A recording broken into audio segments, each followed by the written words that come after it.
feito os repasses, né? Ele tem atrasado um pouquinho no Pronatec, mas ele tem feito os repasses. Esse mês passado agora, deu uma pipocada aí, quem tem FIES recebeu 75% só, mas ele vem trazendo essa garantia. Você acaba tendo uma maior ocupação, porque você diminui o espaço ocioso que você tem, você faz o melhor uso da sua estrutura, garantia de formação de turmas, isso aí a gente está vivendo, não é isso? Legal. Primeira coisa que eu queria que vocês pensassem, vocês levassem essa reflexão para a escola de vocês. Qual que é o percentual do total da receita que você admite o financiamento governamental? Vocês já pararam para refletir isso? Do total da minha receita anual, eu topo ter 30% só de FIES, 40% de FIES, ou 50% de FIES. Por que eu estou tocando nesse assunto? No nosso grupo a gente tem vários clientes, a gente deve ter uns 400 clientes mais ou menos no ensino superior. E não vou falar que são muitos deles, mas tem alguns que estão sofrendo muito porque chegaram a 60% de financiamento pelo governo. Principalmente com o Pronatec. Tem cliente nosso que está 6 meses sem receber nada de Pronatec. Vocês imaginam o que está acontecendo, o desembolso de caixa que está acontecendo. Aí você tem que começar a estar em banco e tudo mais. Então, para a gente que trabalha a captação e que está adorando o FIES, leve para a sua escola a discussão, principalmente com o seu controller, com o seu diretor de planejamento. Diretor, até onde a gente pode chegar? Né? Eu acabei de lançar um curso de medicina, acabei de lançar um curso de odonto, curso de rápida captação. Nós vamos deixar mais, nós vamos deixar menos. Isso é uma responsabilidade que vocês têm que ter, uma responsabilidade que o marketing hoje tem que ter. Porque senão a gente faz uma captação muito fácil ou muito mais fácil, né? Com um aumento de 3,8, poxa, que legal, estamos tendo recordes históricos de captação que eu vi gente falando. Tá, mas até onde a gente vai? E principalmente muita atenção para o Pronatec. Para quem começou com o FIES, lá no comecinho do FIES, lembre-se que o FIES demorou 1 ano para se estabilizar os repasses. E é o que está acontecendo ainda com o Pronatec. Ele começou no primeiro mês pagando com 30 dias, depois ele subiu para 45, depois ele está em 75, hoje ele está pagando com 3 meses de atraso. Isso aí é um problema de desencaixe na nossa escola. Exatamente, é uma ferramenta. Mas aí eu queria alertar mais uma coisa. Como é que a gente aumenta o número de alunos da escola? É só com a captação? Vou trazer mais um dado aqui para vocês que tem a ver com retenção. E eu já venho falando isso pelo menos há 3 anos aqui no SADBR. Gente, começa a suscitar a discussão de retenção dentro da sua escola. Esse daqui, ó, foram os números que saiu agora dia 9. Tem 4 dias, dia 9 agora, super fresquinho. O que esse quadro traz pra gente aqui que vocês veem? De 2003 a 2013. Vocês já tinham visto esse censo que saiu agora? O que esses números estão falando pra gente? Pela primeira vez na história, desde que eles começaram a fazer essa medição, o número de estudantes ingressantes diminuiu em relação ao ano anterior, tanto de ingressante quanto de concluinte. Isso é grave, isso é sério. Por mais que a gente esteja abrindo novos cursos, né, por mais que a gente esteja tendo variação de cursos, é a primeira vez que esse número está menor do que o ano passado. A gente tem que ficar atento a isso. Mesmo o governo federal tendo vendido para a gente, nós aumentamos em 3,8 esse número. Tá, mas isso está em queda. E se a gente for olhar, ó, é o que eu falo no próximo slide aqui, ó, ainda que a base de estudantes matriculados tenha se mantido sua trajetória ascendente na última década, que foi o que a gente viu acontecer, a gente está vendo agora, nos últimos 4 anos, uma queda sistemática. Olha aqui, ó. Nos últimos 4 anos aqui, isso aqui só está caindo.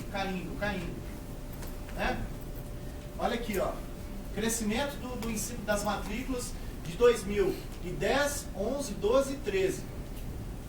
E aí eu decidi fazer uma outra coisa. Eu decidi comparar como estava com o nosso PIB. Vocês já pararam para pensar isso? Olha que interessante, parece que é o mesmo gráfico.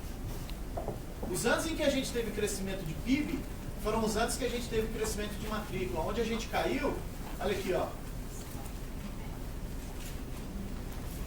Esse é um dado super relevante para a gente estar pensando o seguinte: a gente está tendo quedas em indicadores que a gente nunca experimentou. Então é muito legal a gente estar com essa visão, estamos aumentando as nossas matrículas e tudo mais, mas para a gente aumentar o número de alunos, a discussão tem que ser trabalhar a retenção. E aí eu começo a falar algumas coisas mais aqui. Olha como é que foi a taxa de evasão. Ele, em 2009, que eu não fiz o recorte aqui, era de 46%. Depois foi para 45% de concluídos. Depois foi para 38%, 37% e 36% agora a gente está. O que esse número traz? 2 em cada 3 alunos não acabam o seu ensino. Isso é muito sério. E a gente continua sendo bombardeado por temos que captar. Realmente, a gente tem que continuar fazendo a captação. Mas a gente tem que suscitar o discurso da retenção. Olha esse outro recorte aqui. Que interessante. Os números de evasão da privada, ele é muito maior que a pública, vocês concordam? Muito maior. Mas olha se a gente fizer isso aqui, ó, olha o que acontece. As privadas, algumas já começaram a acordar e baixaram aqui, ó, a perda. Olha o que aconteceu com a federal, com as federais, com as públicas, estão aumentando. Por quê? A gente tem uma vantagem agora aqui, sim, com o FIES e com os cursos, com os financiamentos, que como a gente aqui, a gente tem o financiamento e aqui a gente não tem a questão da grana, né, o aluno não paga, né, a gente tem bons caminhos para amenizar esse problema aqui, porque o aspecto financeiro ele é decisivo. Ele é decisivo no momento de evasão do aluno. E aí, obviamente, que a gente sabe que a gente tem ProUni, a gente tem FIES, tem vários programas, né? Como é que esses programas ProUni e FIES, eles nos ajudam ao combate da retenção? Mesma coisa, garantia de receita, você tem uma queda do índice de abandono. Por que você tem uma queda do índice de abandono? Porque se você tem os seus indicadores, que você está vendo que o aluno vai desistir, né? Que ele vai evadir, e se você está controlando isso, se você está avaliando isso, e você avalia que é por uma questão financeira, você entra com o financiamento dele, você retém, né? Aumento da rematrícula, né? Taxa de rematrícula de um semestre para outro, 6%, 8%, 10%, se você tem isso mapeado, você entra com o quê? Também com a questão do financiamento, queda da inadimplência, evasão de primeiro e segundo semestre, que a gente sabe que os alunos eles costumam ir embora, no primeiro ou no segundo semestre é a grande tendência, né? E assim por diante. Retenção. Dado que eu sempre trago e vou falar novamente, o aluno, ele dá sinais que ele vai embora. Ele não vai simplesmente, ele pega e vai embora. Ele começa a chegar atrás, ele começa a faltar a aula, ele começa a ter notas baixas, ele começa a atrasar suas mensalidades, ele vem dando sinais de que ele vai embora. Só que, quando ele chega no seu registro acadêmico e pede a transferência, aí ele já se decidiu. A gente deveria ter trabalhado e tratado disso antes, né? E aí eu faço a pergunta, na sua instituição, você sabe os motivos que o seu aluno vai embora? Sabe? Quem tem trabalhado hoje de marketing aqui, retenção? Levanta a mão, deixa eu ver. Se tem 10% é muito. Aqui a gente tem um dado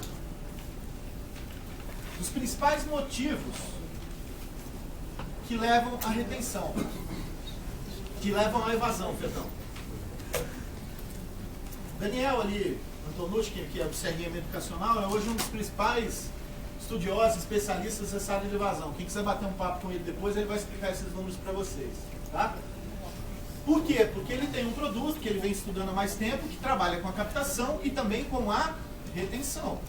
Né? E a retenção automatizada. O que é a retenção automatizada? É quando você põe, seja o CRM educacional, ou qualquer outro CRM que você tem, ou qualquer outro sistema que você tem informatizado, você pluga ele no seu sistema acadêmico e você começa a avaliar faltas diárias. Né? Você começa a avaliar a inadimplência, você começa a avaliar notas baixas.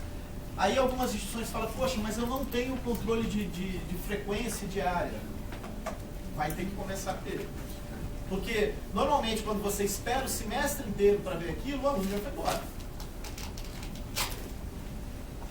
E tem um detalhe, eu trouxe esse pesquisador, eu trouxe esse estudo dele, porque o que acontece? A vida inteira, as instituições, porque como a demanda era muito maior que a oferta, a vida inteira a gente foi condicionado ao quê? a só captar e não preocupar com a retenção.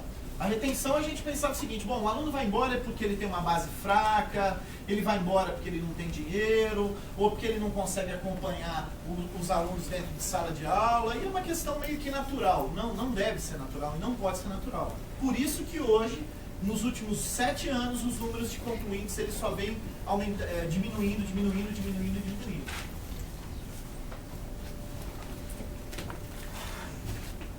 Queria dar 3 desafios que a gente vai ter em 2015, que não vai ser um ano fácil, vocês podem ter certeza disso, tá? Não vai ser um ano tão fácil como foi 2014 para a captação. Primeiro, suscitar o discurso de trabalhar a retenção dentro da sua instituição. Segundo, harmonizar com os demais departamentos a importância da retenção. Terceiro, liderar ou coordenar um projeto automatizado de retenção. Então, eu até, quando eu estava fazendo, eu ia brincar assim, trabalhar a retenção, para fazer uma gracinha. Só mudei. Por quê? Porque alguns podem estar falando, não, na minha instituição eu já estou trabalhando nisso. Na minha instituição eu já estou trabalhando. Ok. Suscitar é o seguinte, se ninguém hoje está preocupado com a retenção, ou está indo muito naquela linha de não, estamos preocupados com a retenção, aquele discurso, mas não estão havendo práticas mesmo, está na hora de ter. E aí eu vou fechar, gente, da seguinte maneira.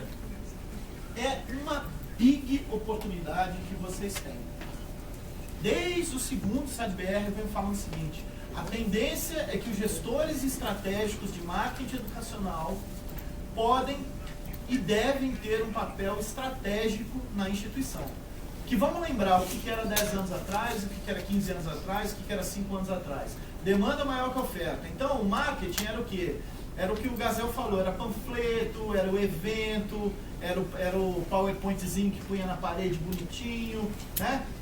Aí agora a gente já começou o quê? Tem mais controle de verba, já começou a chegar verba na nossa mão, de um tempo pra cá, mídia, aquela pressão da captação. Ok. O que a gestão de retenção pode fazer por vocês, para vocês se tornarem cada dia mais estratégicos? Ah, mas eu não sou diretor de marketing, eu sou só gerente. Ah, eu sou coordenador de área. Ok. Mas você tem uma oportunidade muito grande. Sabe por quê? Porque quando você vai começar a discutir a retenção, você começa a discutir o seguinte. Por que o aluno vai embora? Ah, porque ele está com notas baixas. Ele vai embora por quê? Porque ele está faltando muito. Por que a gente discute isso? Com a academia. Ah, ele está indo embora por quê? Porque ele não está satisfeito com a estrutura do campus. Aqui a gente vai conversar com quem? Pessoal de manutenção de infraestrutura. Ah, ele está indo embora porque o preço do custo de moda está muito alto em relação ao que eles conseguem pagar. Controle financeiro. Se você entra para um projeto desse e você começa a discutir isso, você começa a ter na instituição uma outra visão das pessoas em relação a você. Isso é nítido porque eu já venho vendo isso acontecer em alguns gestores de marketing, sejam estratégicos ou não, e falam o seguinte, vamos ter. Só que muita gente fala assim, pô, é um saco aquele discurso acadêmico, de sentar com os acadêmicos, de falar que o professor é o nosso principal marketing, o nosso professor, porque ele está 4 anos todo dia lá, frente a frente com o seu aluno. Tem hora que o discurso acadêmico ele cansa um pouco, mas ele vai fazer parte, vocês podem acreditar, do nosso discurso do dia a dia, porque a retenção, ela também tem a ver com a gente. Há um tempo atrás eu falei o seguinte, às vezes a gente gasta 900 mil reais de mídia, mas você vai no banheiro da instituição, é horroroso, é fétido, as portas caindo. Não sei se é a relação das escolas de vocês, tomara que não seja. Mas assim, eu quero conhecer uma instituição de ensino, sabe o que eu faço? Eu visito muitas. Eu vou no banheiro e numa sala de aula. Ela conta muito para mim. Ela conta muito do que é a instituição. Então, sim, cabe a você de falar o seguinte, vamos começar a trabalhar com ações de campus, de deixar o nosso campus mais estruturado, vamos começar a trabalhar algumas outras ações, ao invés de eu gastar 900 mil de mídia, ou 800, ou 500, ou 300, o que é? Vamos pegar um pouquinho aqui, professor, vamos começar a trabalhar um pouquinho aqui, deixar o nosso campus mais estruturado, fazer uma reforma que seja, porque isso o aluno vê, isso é o mais palpável para ele. Às vezes a mudança cultural de dentro de sala de aula, com professores, ela é uma mudança mais cultural, mais longa. Às vezes as mudanças de campus, elas são mudanças mais palpáveis. Para quem já tem campus lindo, né? Para quem já tem campus, estava conversando ontem com o Luciano da da Sesumar, para quem conhece a Sesumar, com campos maravilhosos, vários de vocês aqui que têm campos maravilhosos. Mas é muito ruim aquelas instituições em que, no momento da captação, é aquele lugar lindo. Lindo. É de mármore, tem uns moços bonitos, umas meninas bonitas, cafezinho. Pô, ele fica encantado na captação, na hora que ele vai fazer o processo de recepção de matrícula. Quando ele vai para a escola, quando ele vai para dentro de sala de aula, quando ele vai para o campus dele, é outra coisa.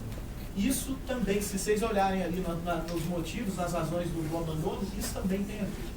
Então, gente, o que eu queria sustentar para vocês, eu reduzi muito minha palestra aí,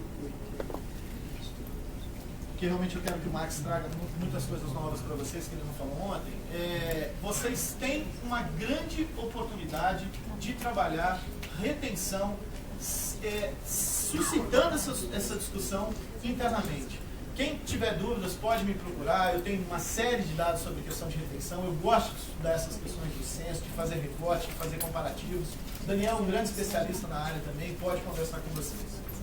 Tudo bem? Uma pergunta, alguém tem?